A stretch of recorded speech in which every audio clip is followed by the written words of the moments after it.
everybody, this is Sean of Raw Select Music. Today I want to talk about this record right here. This is Joe Armon-Jones' Turn to Clearview, released on Brownswood Recordings in 2019. This was a record that I was really looking forward to. I was already a big fan of Joe Armon-Jones from his album from last year, 2018, Starting Today, and I was such a big fan of it that I named it one of my favorite records of 2018. So when I heard that he had another album coming out this year, I got really excited and I really wanted to hear how Joe Armon-Jones's music would progress over the course of a year. And now that I've given it quite a few listens, I wanted to share my thoughts and opinions of this record with you guys and let you know whether or not I think it's worth checking out. So with that little introduction out of the way, let's talk about this guy.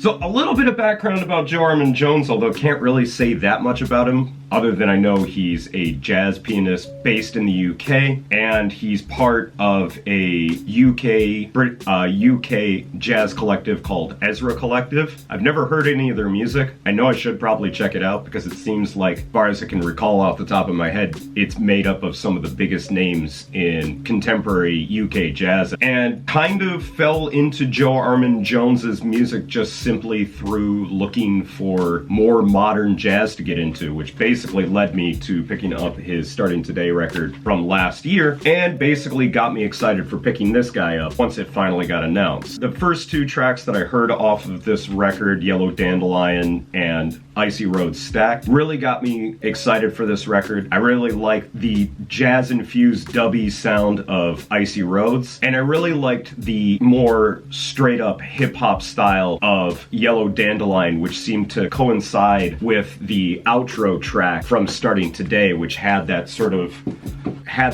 Robert Glasper, Jay Dilla broken drum swing to it. And Yellow Dandelion had that exact sort of feel that I was kind of hoping to hear more from Joe Armon-Jones. And I am slightly disappointed that more tracks like that don't show up on this record, but that's more of just the sort of music that I want to hear from this record rather than what's actually on here. And I gotta say, from what's actually on here, this is another solid release from this year. I'm really happy with the way this record sounds. It's very lush, it's very organic, it's very atmospheric, and it's almost all-consuming at times with just how much the arrangements sort of take over the track. There really isn't one like sort of minimalistic track on here. Everything on this record is very colorful, like I said, very lush and very grandiose in a lot of its synth swells, in a lot of its horn blasts. A lot of this record just feels very cinematic and very grandiose, and I really like that aspect of it. And while some of that is from the production end of it, which this record's pretty clean and doesn't really have a lot of hard edges to it, a lot of it also just stems from the absolutely stellar arrangements on here. The way that the band feels very natural and flows so perfectly, yet at the same time, it feels like how tight some of the changes are on this record. It had to have been more or less arranged and not so much just done a happy accident done in a jam session. And it's pretty much like that throughout this entire record. Some of the songs are a little bit more mellow, like the way that the album starts off with Try to Walk With Me, which has some like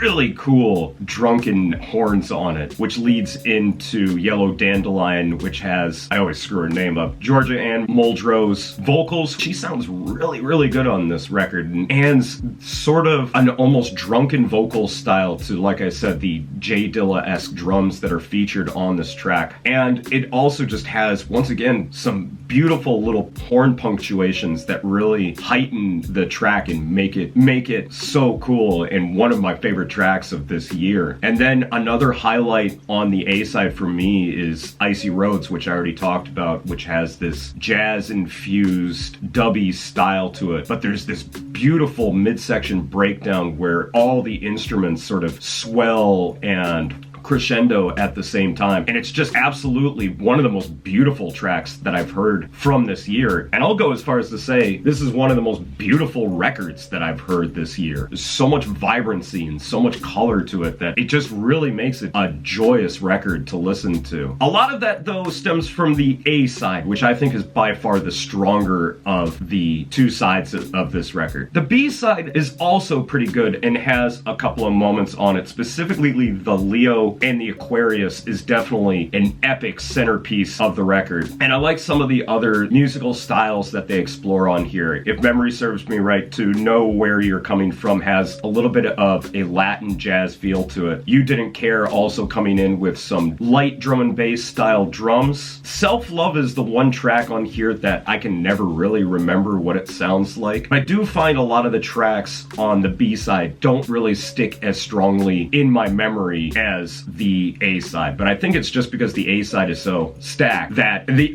A-side is so strong that the B-side pretty much was already doomed to begin with, because the material on the B-side, it, while good, isn't quite as strong or as memorable as the A-side. But overall, I love this record. I think the musicianship is tight. I like the vocal features on it this time. There's no really bad rapping on here. The arrangements are lush and beautiful. Armon-Jones shows off how great of a keyboard player he is, as does everyone who plays on this record. And honestly, I don't know what else to say about it, other than I think it's a fantastic record, a worthy follow-up to Starting Today, and definitely a record that I recommend checking out. So if you ever run across Armon-Jones Turn to a Clear View on vinyl, definitely pick this one up. So that's going to be it for me today, guys. Thanks as always for watching. If you've given this record a listen, please let me know what you thought about it down in the comments. If you want to check this record out for yourself, please head over to my WordPress or Steemit blogs, because that's where I'll be posting music links to this record or any of the other records that I talk about on this channel. And as always, please head over to my Mixcloud, where you can check out Raw Select Radio, where you can hear me play records like this one, as well as a bunch of other records in my collection that I haven't gotten a chance to talk about on this channel. Links to everything, as always, down in the description. So that's gonna be it for me today, guys. Thanks as always for watching, and I will catch you in the next video. So until then, peace out!